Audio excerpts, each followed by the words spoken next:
Born in Kenya. Alumnus of IIT Bombay and the Ross School of Business at the University of Michigan. Recipient of numerous awards from Harvard Business School, USA Today, and NASDAQ.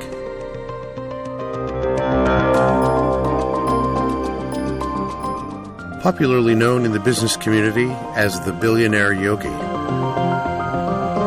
He is Bharat Desai, Executive Chairman and Co-founder of Syntel. I started practicing it, and as I started seeing the benefits, I really made that a regular part of my routine.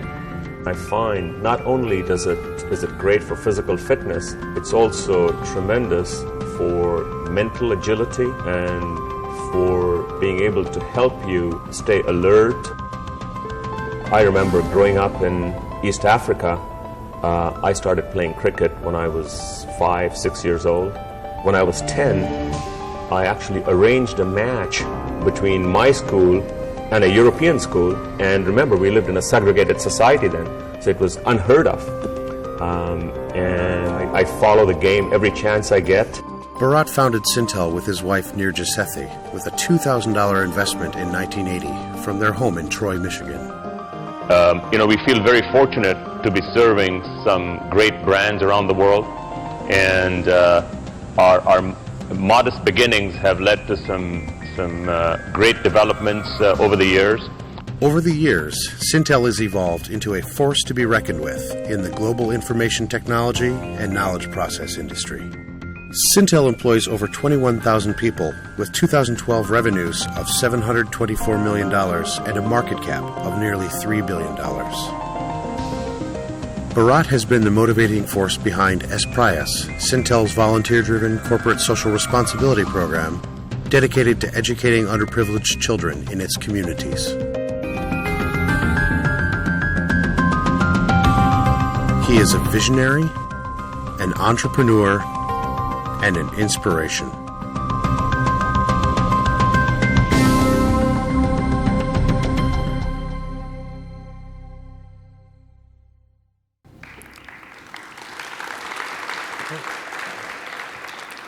Good morning, and welcome to the second day of TiEcon. TiEcon is like my annual Mela. It's simply the most amazing place to network for 2 days. So as we move from technology theme to entrepreneurship on the second day, no one can provide a better segue than our keynote, Bharat Desai. I've known him and worked with him for over 30 years. And he sets a new high bar in everything that he sets his eyes on. In school, he stood first in his board examination. At IIT, besides academics, he led cricket, bridge, and drama teams.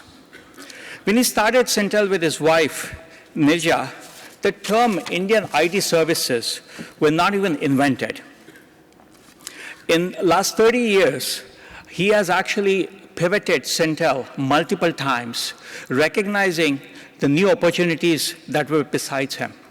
And he's in a process of doing it one more time.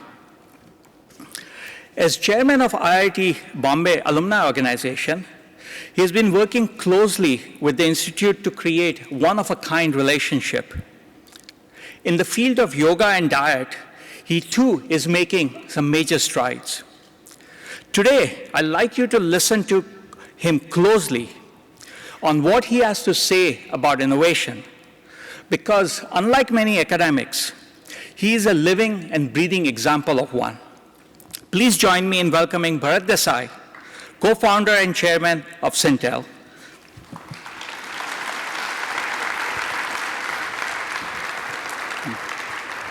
And joining him as moderator is Paul Singh.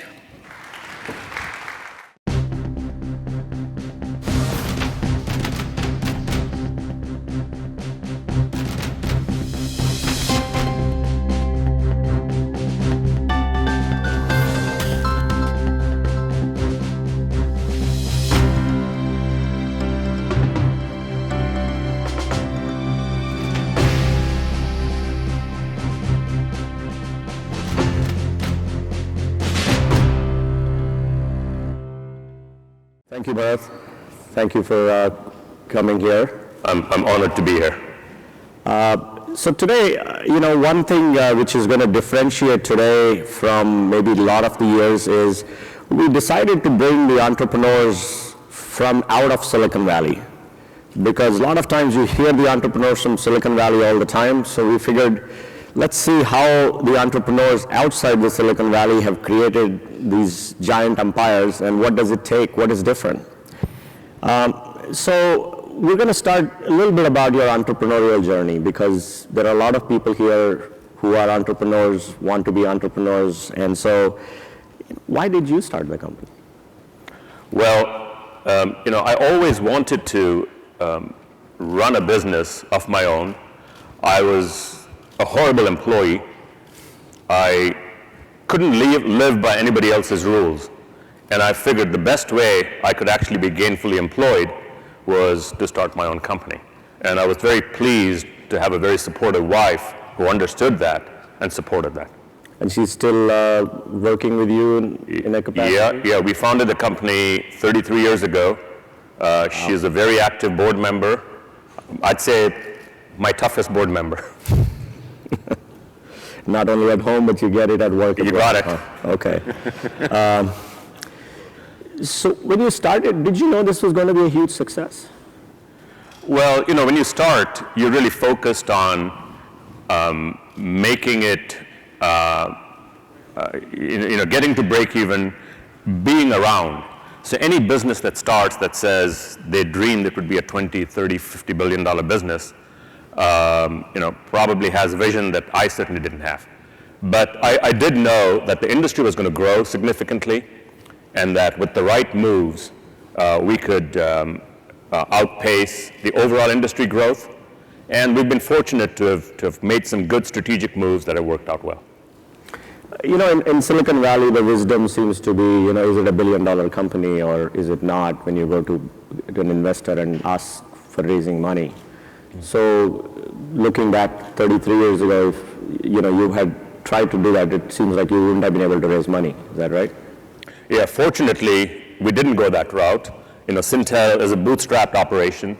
We started the money with everything we had, which at that time in 1980 was $2,000. But it was bootstrapped. We clearly put in a lot of what all of you call sweat equity. And we're gratified that is worth almost $3 billion today. That's amazing. Yeah, I think there are a lot of people here who will like to understand that recipe. Mm-hmm. How do you really do it without raising any money?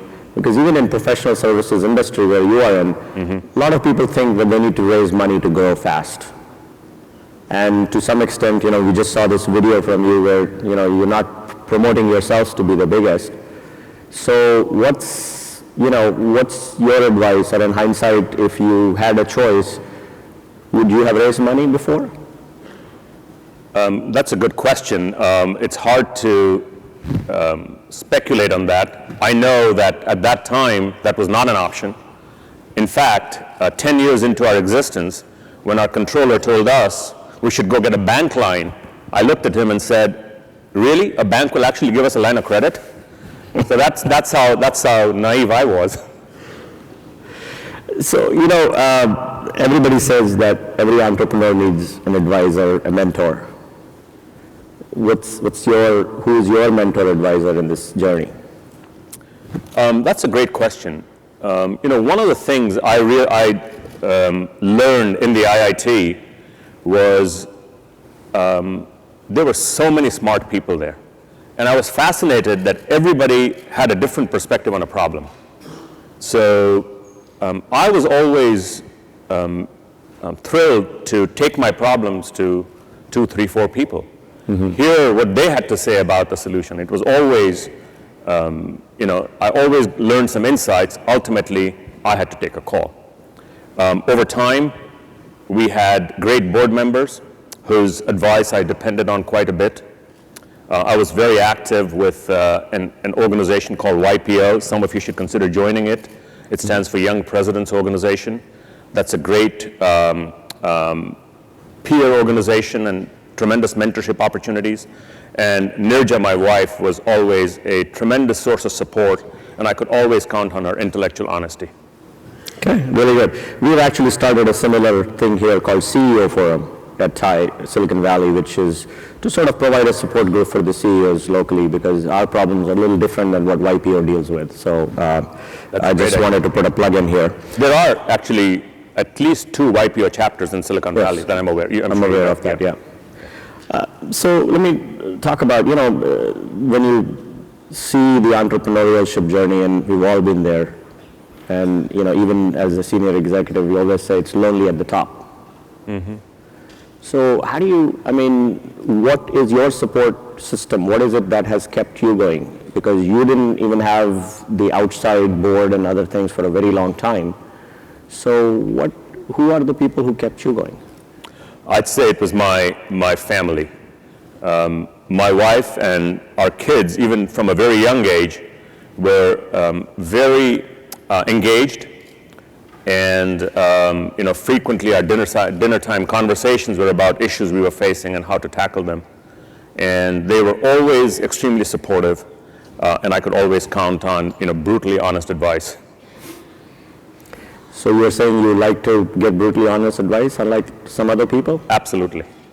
I think you should always get the most honest advice you can. Ultimately, you have to take a call on how to deal with it. So how do you deal with when people, in your board or outside your board, or your employees come up to you and, give you a brutally honest advice? How do you deal with that? Which you may not like at that time. Oh, it doesn't matter if I like it. What's important is, is it an issue, and how do you deal with it? So I think we've actually tried to foster a culture in the organization where people recognize and acknowledge issues. So, the first step in solving a problem is always acknowledging it, that we must acknowledge the issue, and then put a plan together on how we're going to deal with it. And that's how we do it at every level in the organization, including the board. Okay. That's probably one thing for everybody to learn, what it takes to be successful. So, entrepreneurship is, again, a roller coaster ride, right? There are ups and downs. What were your downs and ups that you remember? There are, ups and downs all the time. And, typically, I'd say I can guarantee you in the entrepreneurial journey, there are many, many more downs than ups. And, initially, at least, the highs were few and far between, and lows you ran into every day. And I'd say, the thing that probably propelled me the most was just a strong belief in what I was doing, a passion for doing it right, passion for serving customers well, and just persisting and persevering. Okay, so you said there are some highs. So tell me, when did you think that your company was really gonna make it? That's another great question. The aha moment? I remember, I think one of the things that drives entrepreneurs to success is this constant fear that they may become irrelevant. And I'd say that probably propelled me for a long time. It propels me today. And you could, the business, the beauty of the marketplace is it's so dynamic. And if you take your eye off the ball, you can become irrelevant in a heartbeat. Mm-hmm. So it's really important, now I'm chairman, so my role as chairman is thinking 3 to 5 years ahead. How will the world change? How are we going to be relevant to our customers? And what kinds of investments do we make today to seize on those opportunities? So I'm going to divert a little bit on this, because you raised a very interesting point, and I think I'm sure there are many people in the audience who have different kind of professional services companies they're running. Mm-hmm. And there is always that fear, because the industry is getting commoditized almost every day. Mm-hmm. That how do you stay relevant? How do you differentiate? I know I saw that video, which is a great example of one of the differentiation, but mm-hmm. What's your advice to them who are in the same industry as you, as how do they become relevant all the time? Yeah, my advice to entrepreneurs or would-be entrepreneurs is really the same for any industry. you have to find an underserved market segment. You have to decide that you want to be really good in that segment and commit to it, and then work really hard. And that holds true whatever industry you want to embrace and you're passionate about. So you're saying find your niche and stick with it, at least until you are large enough to really make a damage and go into other areas. Right. Okay, so very sound Find advice. an underserved market. Okay, that's somewhat contrary to Silicon Valley, norms, where we try to serve the big markets. So it is an interesting one which says, serve a small market which will become big if you continue at it. So that's a great advice. You talked about there were more lows than highs. Were there times you felt like, you know what, it's not worth it, let's just move on? Actually never. Why not? I think I must be stupid or foolhardy. They say all entrepreneurs are, right? That's what takes a successful entrepreneur. I don't know, but no, that thought never crossed my mind. It's kind of interesting. I was reading this quote from Aaron Levy, who I was following his tweet feeds this morning, and he puts these quotes from time to time which are very interesting, and he was our speaker last year. And so he said one quote which I thought I'd like to repeat. It says, "You're making the right decision when you don't care what others think about it," which is totally contrary to Indian culture because we live for what the others think about it. What's your take on it? That is an interesting dilemma. I would probably modify it a little bit. To be successful in any business, you have to identify who your customers are. And your customers have to think very highly of you. And you have to be convinced that what you offer is going to be extremely important, relevant, and dear to them. And once you identify that niche, and you have the confidence in your segment, then you have to relentlessly focus on it and not worry about what others say. So what was the segment that got you started? We actually started as a very run-of-the-mill staffing company, IT staffing company 33 years ago, and then just evolved over time into a global solutions company. So what were sort of, if you were to summarize your whole achievement of early success, what would you say were 2 or 3 things that everyone should sort of just take that lesson and, keep it with them on their cell phone all the time and reminding them? I'd say, entrepreneurship is really about making an all-in bet on yourself. You have to believe in yourself and your idea. Number 2, you have to, never say die. So there'll be very tough moments along the road, but you have to believe in your idea and just push on, even and especially when things get really tough. And then, find a great support group. I was very fortunate that my family always has been such a great support group. Interesting. You mentioned your kids were also a support group. So are they involved in your business? No, they're not.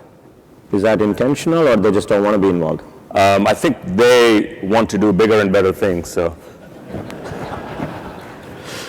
It always happens. I didn't get involved in my father's business, so, I can see the logic there. Yeah. So, yesterday when we were talking, you mentioned something about avoiding the founder's trap. And, a lot of people here are founders, and there are a lot of traps they get into. So what's your advice? What are those founders' traps that you want them to be aware of? Great question, and particularly relevant to the Silicon Valley crowd. So, I'd read a lot about the founder's trap and actively sought to find a coach who could help me plan past that. And I remember one of the first things he told me was he gave me a football quarterback analogy. He said, imagine you're this great quarterback and you know all the players and you know all the plays. So you are just unbeatable. And then one day you say, you know what? I just don't feel like playing football anymore. What happens next? So a founder should think of himself or herself as this unbelievable quarterback. And once you accept that, then you can start planning on how to solve for that issue. So, over a number of years, we recognized that issue. I was very, very determined that I wanted to get past the founder's trap. And, thanks to the support of my board, a great coach, I think we've built a terrific succession plan.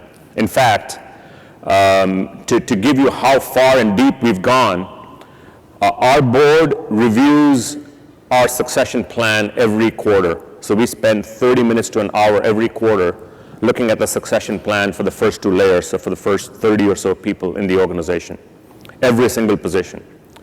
And we've taken it much deeper in the organization.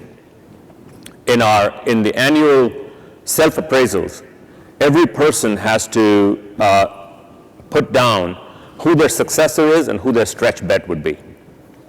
And then once a year, as a leadership team, we commit 2 full days to review roughly the top 300 people in the organization on performance and potential, and have the really hard, honest discussions about succession. So that's how committed we are to succession. And as a result, I can guarantee you our organization's much, much stronger.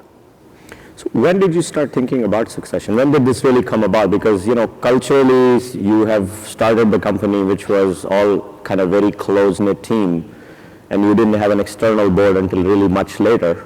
Yeah. So I'm curious, when did this that bug hit you? Yeah, I'd say right around 2000. I think 2000 was when I engaged this coach. I'd been reading a lot about it, and I was determined that succession was important to the long-term success of the enterprise. Most entrepreneurs also must accept that their organization could and must outlive them. So let me turn the topic a little bit, because I remember the first time one of my bosses I worked for went to India and came back and said, I have a huge problem. I don't understand. I gave a great speech and everybody shook their head like this. Mm-hmm. I don't know, I think they all hated me. And it was so hard for me to actually explain to him that means they really liked it. Yeah.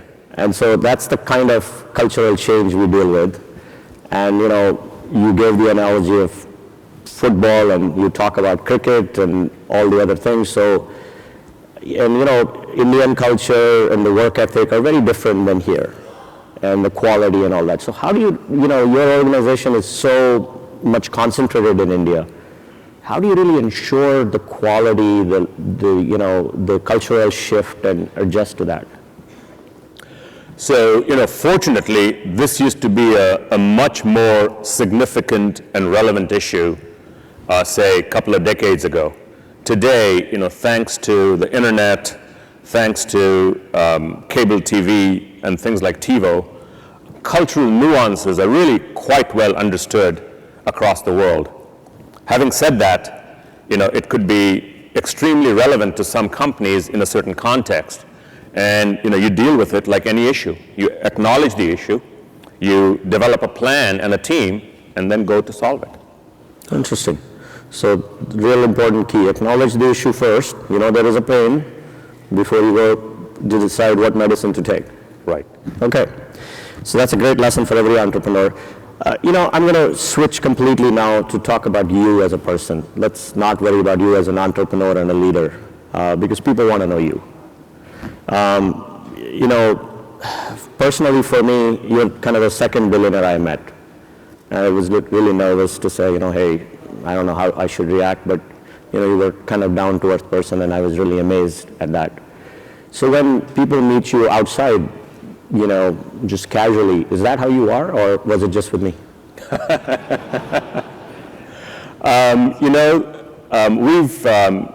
I don't think our life has changed at all. It was very important for us to, we've embraced the same values we had since childhood. It was very important for us to bring our children up with great values, and I hope we've been successful in doing that. So when you got your first billion, were you excited? Were you happy? Were you emotional? Or were you sad? Well, I tell you, I wasn't sad. Or were you worried? Because your life won't be normal anymore. No, I wasn't worried either. It was like getting to a certain level of accomplishment and recognition. It's like if you go mountain climbing and you get to 18,000 feet, that's kind of what it felt like. Okay, you haven't climbed my mountain yet, or have you? I'm sorry? Have you climbed any mountain yet? I love hiking, and we've done hikes at between 12 and 15,000 feet, we have aspirations to go a little bit higher. Yeah. Great. So, has your life changed in some ways? Do you need to carry a security guard? I didn't see one, but I'm just curious.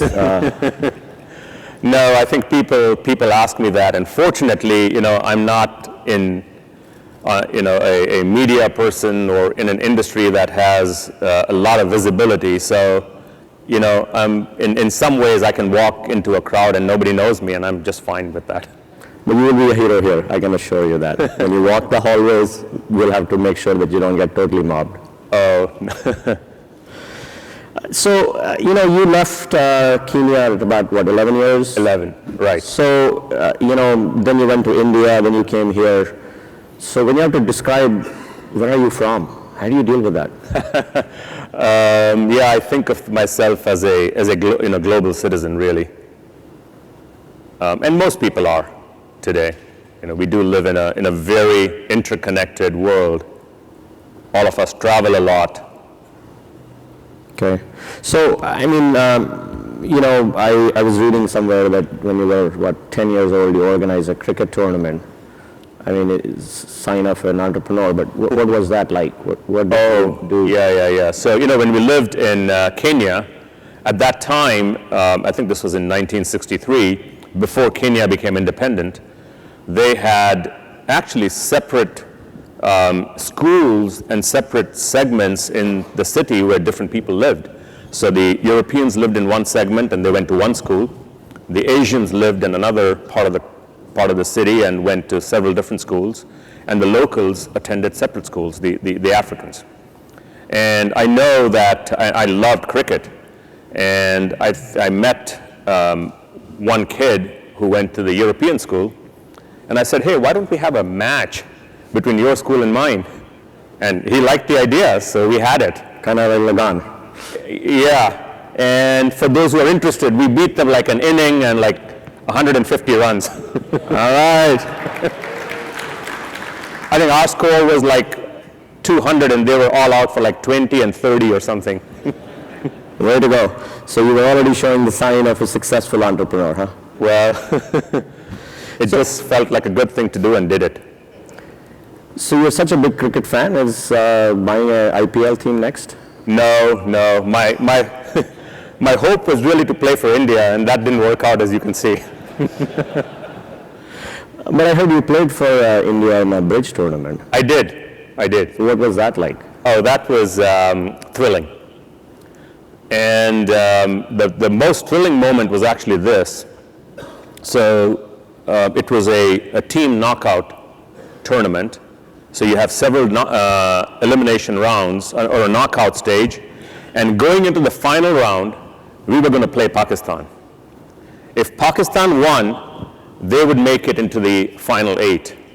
If we won, then a team led by this guy called Benito Garozzo, who, for anybody who knows bridge, is the god of bridge. So just before that match, Garozzo came to me and said, you need to win this for me. So I'm like, God has ordered this. I must make it happen. And this was a team that had reached the world finals, that lost in the world finals, the previous world championship. And, for God and country, we won. All right. So I must say that was one of the most thrilling moments in my life. So do you still play bridge? I've not been very active in bridge. Yeah. You don't have enough time anymore. I should make time. You know, I think this was one of the conscious choices I made. Most bridge tournaments are played on weekends, and I was traveling so much, I said, I really need to spend this time with my family. So I gave up bridge and ended up spending a lot of time with my family, and it was a great decision. Great decision. Thank you. So talking about traveling, I was, I understand you're a big yoga fan, we saw that in the video, but something that really struck me, which was different, that you just, when you go to a city, you'd like to go to some yoga class as opposed to just doing yoga on your own. What's up with that? Well, my yoga practice is very important to me, and advancing and evolving in that practice every single day is really important. So whenever I travel, I look for the best class that suits my schedule that will help me advance my practice, and that's what I pick. So why go to a class? Why not just go, you can hire the best teacher when you go to town? There's actually a great energy in a class, and it's just much easier to coordinate because the teacher will always teach the class at the median or maybe higher. So I try and find a good class so I can evolve my practice. That's interesting. In the Maslow's hierarchy, you are now kind of at the top. So what's next? I don't know about that.